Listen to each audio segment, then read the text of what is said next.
ब्रह्मदेव आले तरी 5 वर्ष सरकारला कोणी धक्का लावू शकत नाही, विधानसभेत उपमुख्यमंत्री अजित पवार यांचं वक्तव्य.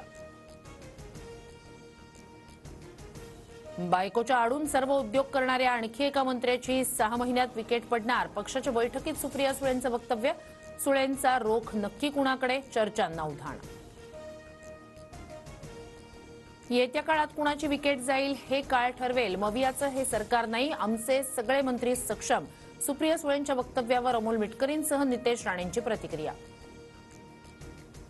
आणखी 7 ते 8 मंत्र्यांचा बळी जाणार, त्यासाठी भाजपचेच काही लोक आम्हाला माहिती पुरवतायत. सुप्रिया सुळेंनंतर संजय राऊत यांचा दावा.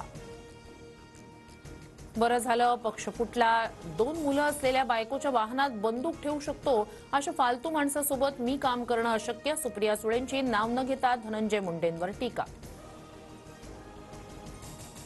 औरंगजेबाच्या कबरीचं उदात्तीकरण होणार नाही, मात्र कबरीला पुरातत्व विभागानं 50 वर्षांपूर्वी संरक्षण दिल्यानं राज्य सरकारलाही संरक्षण देणं अनिवार्य, फडणवीसांकडून स्पष्ट. औरंगजेबाची कबर हटवण्यासाठी पुणे आणि छत्रपती संभाजीनगरमध्ये विश्व हिंदू परिषदेचं आंदोलन, तर औरंगजेबाची प्रतिकात्मक कबर आणत कोल्हापुरात बजरंग दल आक्रमक.